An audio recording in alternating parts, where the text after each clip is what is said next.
اس اسم کی قلت پر دلالت کرتی ہے۔ التنوین یدل علی التقلید، تو بتایا ہے کہ پاک ہے وہ ذات جس نے اپنے خاص بندے کو سیر کروائی لیلن، رات کے تھوڑے سے حصے میں۔ یہ نہیں کہ ساری رات سیر کروا کے محبوب کو تھکا دیا ہو، تھوڑے سے حصے میں ہم نے ساری کائنات کا اپنے محبوب علیہ السلام کو مشاہدہ کروا دیا۔ سبحان اللہ، سبحان الذی اسری بیدہ لیلا من المسجد الحرام۔ ہم نے یہ سیر کا آغاز مسجد حرام سے کروایا۔ تو بھیا یہ مسجد حرام مادہ حرامین ہی ہے، لیکن باب جو ہے وہ بدلا ہوا ہے۔ اگر مادہ حرامین ہی ہو اور باب تفعیل پر چڑھ کر آئے، حرم یحرم تحریم، تو پھر معنی ہوگا حرمت بالکراہیت، ایسی حرمت جس میں نفرت ہو، جیسے سور حرام، شراب حرام، جوا حرام، زنا حرام وغیرہ وغیرہ۔ اور اگر یہ باب فعال کے وزن پر آئے احرام یحرم احرام، پھر معنی ہے حرمت بالعزت، جیسے احرام ان دو چادروں کو کہا جاتا ہے جو حج و عمرہ کے موقع پر مسلمان اوڑھ کر اللہ کے گھر حرم شریف میں جاتا ہے۔ تو مسجد حرام عزتوں والی مسجد، تکریم والی مسجد، شان والی مسجد، من المسجد الحرام، اپنے محبوب کو ہم نے معراج کا آغاز عزتوں والی مسجد مکہ مکرمہ سے کروایا ہے۔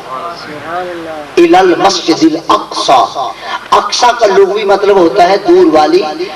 مجودین جانتے ہیں جو حضرات تجوید پڑھاتے ہیں اور جو ان سے تجوید پڑھتے ہیں کہ حلق کے تین حصے ہوتے ہیں، ابتدائے حلق، وسط حلق اور اقصائے حلق، جسے انتہائی حلق بھی کہتے ہیں۔ تو اقصائے حلق کا معنی ہے حلق کا دور والا کنارہ، یعنی آخری حصہ، اس سے اقصائے حلق کہتے ہیں۔ مسجد اقصی دور والی مسجد، من المسجد الحرام الی المسجد الاقصی، ہم نے محبوب کو مسجد حرام سے سیر کا آغاز کروایا اور مسجد اقصی تک لے گئے۔ اللہ اکبر، جس کی سیر گاہوں کا نام مسجدیں ہیں، مسجد حرام جس کی سیرگاہ ہو اور مسجد اقصی جس کی سیرگاہ ہو، اس محبوب کے مقام و مرتبے کو اللہ ہی جانتا ہے۔ سیدی اعلیٰ حضرت عظیم المرتبت فرماتے ہیں کہ جب جبریل امین علیہ السلام نے اللہ کے محبوب علیہ السلام کو بیدار کر لیا بڑی تعظیم و تکریم کے ساتھ اور پیغام اللہ کا سنا دیا، الفاظ بتا رہے ہیں کہ یہ حکم نہیں تھا، حکم نہیں تھا کہ اگر اللہ کے محبوب علیہ السلام نہ جائے تو اللہ ناراض ہوگا۔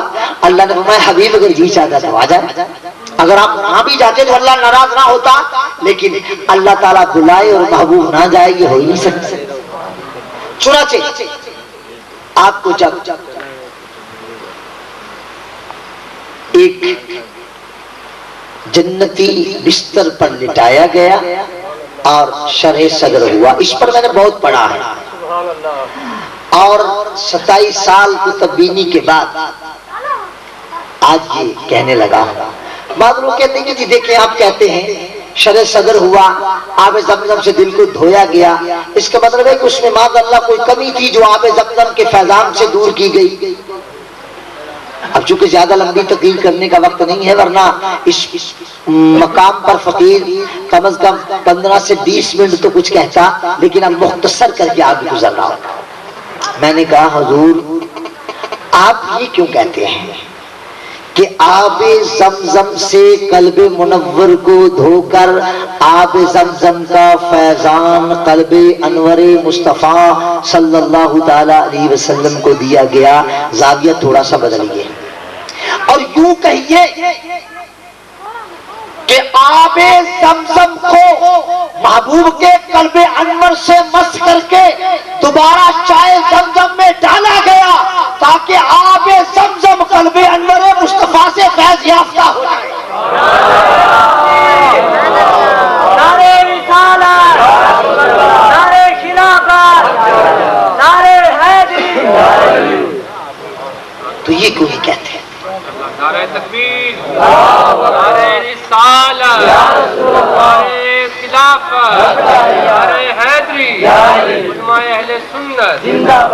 تو یہ کیوں نہیں کہتے کہ آب زمزم کو اللہ کے محبوب اسلام کی قلب انور کا فیضان دیا گیا تاکہ قیامت تک یہ فیضان جاری رہے؟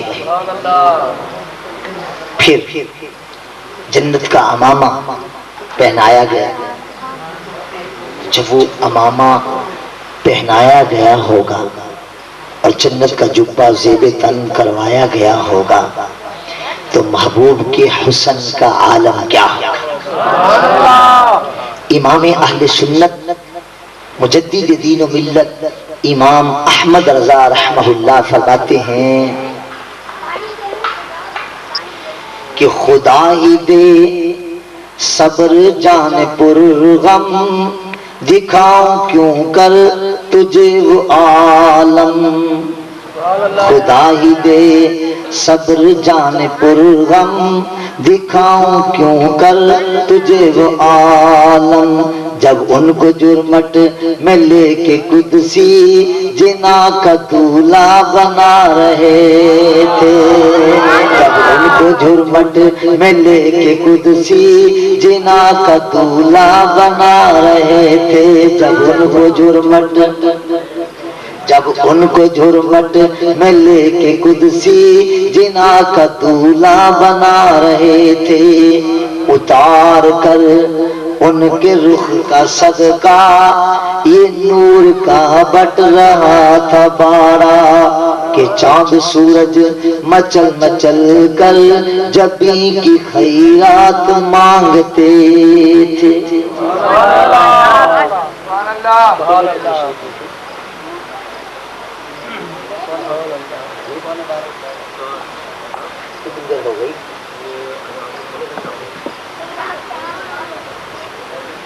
تو میری عادت یہ ہے کہ میں پونا گھنٹہ سے 1 گھنٹے تک تقریر کرتا ہوں. اب چونکہ آپ کے ہاں ملتان میں گرمی تھوڑی سی زیادہ ہے اور میرے لیے تو انہوں نے پنکھا لگا رکھا، اس کی ہوا مجھے آ رہی ہے، ورنہ مجھے زیادہ گرمی محسوس ہوتی. میں دیکھ رہا تھا کہ یہ بچے شہزادے اپنے وہ دامن سے ہوا دے رہے ہیں، تو اگر تھوڑا پنکھوں کا انتظام ان کے لیے بھی ہو جاتا تو زیادہ اچھا تھا. بہرحال میں آپ کی ہمت و حوصلے کو داد دیتا ہوں. آپ بڑے محبت والے مسلمان اسلامی بھائی ہیں. اللہ تعالیٰ آپ کو جزائے خیر عطا فرمائے. انشاءاللہ تعالیٰ پھر کبھی مجھے موقع ملا تو میں ملتان شریف میں حاضر ہو کر جب جمعہ نہ ہو، جمعرات جمعہ میں لاہور سے باہر نہیں جاتا. یہ آفتاب بیٹے کی محبت تھی کہ اس کے ٹیلی فون اور پھر میرے پاس میرے غریب خانے تک آ جانا، تو میں آ گیا. میں 2 دن سفر نہیں کرتا، لاہور سے باہر نہیں جاتا، نہ جمعرات نہ جمعہ. جمعرات کو حضور شہیدی کی بارگاہ میں 3 بار مجھے تقاریر کرنی ہوتی ہے. ظہر کے بعد سوالوں کے جواب، عصر کے بعد بیان اور مغرب کے بعد پھر سوالوں کے جواب، اور جمعے کو جمعہ پڑھانا ہوتا ہے. تو پھر میں لمبا سفر نہیں کرتا. بہرحال یہ ان کی محبت ہے کہ میں اتنا لمبا سفر کر کے آ گیا اور آتے ہی میں نے بیان بھی کر دیا. تو حضور صلی اللہ علیہ وسلم کے معراج پاک کے حوالے سے انشاءاللہ میری 4-5 کیسٹیں ہیں آڈیو، وہ لے کے سنی جا سکتی ہیں. باقی انشاءاللہ تعالی الرحمن اگر اللہ کو منظور ہوا تو پھر کبھی تفصیلی تقریر ہو جائے گی.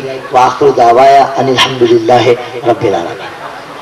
اب میری چونکہ عادت یہ ہے کہ سوالوں کے جواب دینا، تو پہلے سے پرچیاں ماشاءاللہ تیار ہیں. میں اس کے لیے بھی حاضر ہوں. میں یہ نہیں کہوں گا کہ میں اب تھک گیا ہوں.